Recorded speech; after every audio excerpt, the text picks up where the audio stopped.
As a person, I feel immense gratitude. बहुत ऐसे अंदर से ग्रैटिट्यूड फील होता है. आपको लगता है कि आपने इतना जो मेहनत की, जो आपकी पूरी टीम ने मेहनत की. एक फ़िल्म के पीछे 300 लोग काम करते हैं.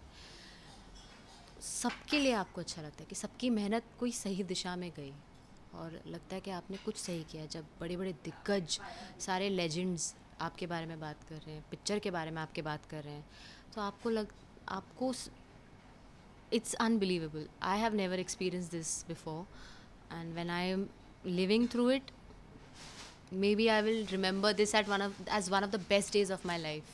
और जब आपने पढ़ा या आपको बताया गया कि इस फिल्म को लेकर मिस्टर बच्चन ने ट्वीट किया, तब आपको मतलब क्या कुछ से आपकी या मैं आपने बताया या क्या कुछ था देखिए क्या हुआ ना, कल ट्रेलर लॉन्च हुआ. हाँ, तो पहले ट्रेलर लॉन्च हुआ तो हमारे ऑफिस में बहुत सारे जो आप लोग ही आए थे हमसे मिलने कल. तो बहुत हमने इंटरव्यूज़ किए, बहुत बातें की, फिल्म के एक्सपीरियंस को शेयर किया. फिर बाद में ना 5 बज गए इंटरव्यूज़ करते करते. तो सबने कहा कि रागनी तुमने अभी तक किसी को ट्वीट नहीं किया, बात नहीं की, कुछ नहीं किया. मैंने बोला सर अभी तक तो मैंने 5 बजे तक तो लंच भी नहीं खाया था. तो मैंने बोला पहले मैं खाना खाती हूँ और फिर मैं बैठती हूँ इन सोशल मीडिया के ऊपर, ठीक है. तो मैं 5:30 बजे सोशल मीडिया पर बैठी हूँ. मैं रात के 1 बजे तक सोशल मीडिया पे ही बैठी थी. उसके बाद में जब 9-10 बजे के करीब बच्चन साहब का ट्वीट पड़ा, तो मेरा डबल टेक हुआ. मैंने बोला सच में ट्वीट किया. मुझे विश्वास नहीं हुआ. देखा, फिर दोबारा देखा, फिर लिंक भी चेक किया कि हमारी पिक्चर का हमारी लिंक. टीचर का किया, नो डाउट। फिर वो लिंक चेक किया तो मैं बोला हाँ बच्चन साहब ने ट्वीट किया. तो honestly yesterday I have cried out of happiness. तो फिर मैंने जब बच्चन साहब ने ट्वीट किया ना, जब मैंने लिंक चेक किया और मैंने देखा हमारा जो ट्रेलर है पूरा, मैंने पूरा ट्रेलर बैठ के देखा, and I started crying out of happiness. So it was मेरे डायरेक्टर मुझे हमेशा कहते हैं that success is a very private moment, and he's told me this long ago, and he's told me every time you'll feel successful, it will only be in private. And also it's unbelievable what is happening with this film and how much love पूरी industry इसे दे रही है. You feel only, आपको सिर्फ अपनी blessings count करने का मन करता है कि आप कितना ब्लेस्ड फील करना चाहिए. I am very happy. और उसके बाद हमने देखा कि ट्वीट का सिलसिला चालू हो गया. आप यहाँ इंटरव्यू कर हो सकता है और भी किसी ने ट्वीट किया होगा. ओके रागिनी जी, इसके अलावा अगर मैं जानना चाहूँ फिल्म आपके ट्रेलर फिल्म आपके किरदार के बारे में जानना चाहूँ कि किस तरह का आपका किरदार है, क्योंकि हमने टीजर देखा, बहुत कुछ सस्पेंस रखा गया है जी. टीजर में से, बहुत कुछ छुपाया है. जैसे लग रहा है थोड़ा थोड़ा सबके किरदार अक्षय होता है, थोड़ा सा दिखाया गया आपको, थोड़ा थोड़ा आप बताएं. आपके कुछ समझ में इतना हमें नहीं आ रहा, आप बताएं. देखिए ये एक रीज़न है कि हम ज़्यादा रिवील नहीं कर रहे हैं फिल्म के किरदारों के बारे में, बिकॉज ये क्राइम थ्रिलर है और ये एक नोआ फिल्म है, और ये सस्पेंस ही इसका जो प्लस पॉइंट है. क्योंकि अगर आप सब कुछ रिवील कर देंगे तो आपका सरप्राइज़ एलिमेंट जब आप फिल्म देखेंगे वो सब मज़ा नहीं आएगा ना. तो मज़ेदार होना चाहिए एक्सपीरियंस, फिल्म एक्सपीरियंस जो आपका होना चाहिए जब आप फिल्म देखेंगे. तो हर कैरेक्टर का कुछ कुछ इंट्रोडक्शन किया गया है. और ये फिल्म भी जो है ये सब किरदारों के बारे में है, ये ऐसा नहीं है. और इस फिल्म के एक ही हीरो हैं, वो है मिस्टर शंकर रमन. तो and I think every project, every film is a directors medium. तो आपके डायरेक्टर ही आपके हीरो होते हैं. बाकी सारे किरदार जो हैं, ये कहरी सिंह का जो परिवार है, फ्लॉड हैं, कॉम्प्लेक्स्ड हैं. इस फिल्म में एक भी परफेक्ट कैरेक्टर नहीं है. जैसे हम अपनी पर्सनल लाइफ में कोई परफेक्ट नहीं है. हम एक कब किसी बात से इंस्टिगेट हो जाते हैं, चिढ़ जाते हैं, कुछ हम गलत भी कर देते हैं. कितने बार गुस्से में आके वैलिडेट करने को कि उसने मेरे साथ ऐसा किया तो मैं उसके साथ ऐसा, ये सब कितना हम सोचते हैं, बट कितना हम उसे एक्ट में ला सकते हैं वो हमारे कैरेक्टर को डिफाइन करता है. तो ये जो लोग हैं, कहरी सिंह है, कर्मा देवी है, निक्की, प्रीत, आशीष, चिंटू, ये Akshay is playing Nikki Singh, Pankaj Tripathi ji is playing Kehri Singh, Shalini Vats she is playing Karma Devi, Ashish is playing Chintu, I play Preet. इस परिवार की कहानी है. तो कैसे सोच वायलेंस तो सबके दिमाग में आता है, सभी को गुस्सा आता है, लेकिन हम किस हद तक जा सकते हैं अपने गुस्से को वैलिडेट करने के लिए, वो हमारे डीमंस पे हम कितना एक्ट अप करते हैं, वो है. तो ये जो किरदार हैं ये सारे फियरलेस हैं, क्योंकि ये एक ऐसे अपब्रिंगिंग में आए हैं कि इनके जो पिता हैं ये किसान थे पहले. तो ये सब इलीगल एक्टिविटीज़ करके ये कंस्ट्रक्शन में आए हैं. He is a fearless man, he is got a fearless wife, he is got fearless children. ये इतने फियरलेस लोग हैं कि ये किसी भी हद तक जा सकते हैं अपना पॉइंट प्रूव करने के लिए. उन सब के बीच में एक प्रीत है जो सॉफ्ट स्पोकन है, गलत नहीं बोलती, समझती है कि वो ऐसे माहौल में है कि जहाँ पे अगर उसने कुछ कह दिया तो किसी की जान जा सकती है. क्योंकि वो ना ही सिर्फ गुड़गांव में पली बड़ी है, वो पेरिस गई है पढ़ाई करने. उसका पहला इंट्रोडक्शन ही है कि वो पेरिस से वापस आ रही है आर्किटेक्चर का कोर्स कंप्लीट करके, क्योंकि जो पिता है वो कंस्ट्रक्शन बैरन है. तो वो अपने पिता के बिज़नेस को आगे बढ़ाने के लिए वो पढ़ाई करने पर करके आई है. इस लड़की में ज़रा सा भी सेंस ऑफ एंटाइटलमेंट नहीं है कि मैं ये डिज़र्व करती हूँ, लेकिन फिर भी इसके पास वो सब चीज़ें हैं जो ये मांगने से भी शायद इसे नहीं मिल पाती. और वो इसको गलत इस्तेमाल नहीं करती, उसको उसकी रिस्पॉन्सिबिलिटी समझती है. तो दैट्स द ब्यूटी ऑफ प्रीत. और ये एक ही किरदार है पूरे फिल्म में जो अपने आप को एक्सप्रेस नहीं करता है. क्योंकि सब इतना एक्सप्रेस कर रहे हैं, इतना बोल रहे हैं, इतना कर रहे हैं, उनकी हरकतें इतनी गलत हैं सबकी, कि ये एक ही लड़की है जो एक्सप्रेस नहीं कर रही कि ये क्या महसूस कर रही है. पूरी पिक्चर में एक सीन है जहाँ पे ये अपनी बेस्ट फ्रेंड के एक लाइन बोलती है जो ये फील कर रही है, और वो भी वो पूरी तरह एक्सप्रेस नहीं करती है, वो सब टेक्स्ट में है, सब उसका सब टेक्स्ट में है. तो ये एक कैरेक्टर है जिसके बारे में आप कुछ प्रिडिक्ट भी नहीं कर सकते कि ये क्या करेगी. ओके, क्योंकि डायरेक्टर का नाम लिया आपने रागिनी जी. उनकी बात करना चाहूँगा, कंटिन्यू करना चाहूँगा कि नेशनल अवार्ड विनर जी. डायरेक्टर है. जी. तो उनके साथ का कैसा रहा काम करने का एक्सपीरियंस, और क्या कुछ नया सीखने को मिला एक ऐसे डायरेक्टर ने? इंटरव्यू से पहले भी हमने बात की कि आखिर उनको कौन नहीं चाहता, कौन उनके साथ काम करने की इच्छा नहीं रखता. जी. मैं अपने आप को बहुत ज़्यादा खुशकिस्मत समझती हूँ कि शंकर ने मुझे इस फिल्म के लिए चूज़ किया. और मुझे नहीं लगता है कि मैं इस तरीके की फ़िल्म शंकर जैसे डायरेक्टर के बगैर कर पाती. क्योंकि हम जब एज एक्टर्स हम इतना सेंसिटिवली अपने डार्क एरियाज़ के साथ लिव करते हैं, क्योंकि ये नोआ फिल्म है, आपकी कॉम्प्लेक्सिटीज़ हैव टू बी, आपको क्या है ना, एज एन एक्टर आपको अपने आप को इमोशनली पर्दे पर बेयर करना है. Specially for a girl like, for a character like Preet, जो कुछ कह नहीं रही है बट आपको फिर भी उसको देख के समझ जाना चाहिए कि ये क्या महसूस कर रही है. तो आपको वो किरदार जीना पड़ता है. और कितनी बार हमने ऐसे सीन्स किए जो करने के बाद मैं कांपने लगी थी. मेरे you know I visited such areas in my own emotion, I tapped my emotional areas, कि हर शॉट के बाद वो सिर्फ मेरे बाजू में आकर उन्होंने सिर्फ बैठ कर इतना ही कहा, you know that we are fine, you are good, that's it. और जितना इस फिल्म में वायलेंस है, जितना इस फिल्म में यू नो हो रहा है, जो भी हो रहा है, उतना ही शांत और मेडिटेटिव हमारा सेट था. मतलब इतनी शांति थी हमारे सेट पे, और जितनी काम की बात ज़रूरी थी वही हो रही थी, और इतनी इफ़ेक्टिव कम्युनिकेशन थी. मतलब अगर एक सुई भी गिर जाती ना हमारे सेट पे आवाज़ आती है. बिकॉज पंकज जी जैसे कैरेक्टर एक्टर हैं, देन शालिनी हैं, आमिर बशीर हैं, और कितने बेहतरीन ये सब, कितने कमाल के. मैं नहीं, मैं अपने आप को नहीं गिनती हूँ, इनका एक्सपीरियंस बहुत बहुत ज़्यादा है, मैं इनसे सीखती हूँ. तो it's been a great ride, and I can only look back at this film with extreme pride. मतलब मैं कभी सोचूंगी अपने जीवन में आगे जाके कि हाँ, मैं एक ऐसी फिल्म का हिस्सा थी.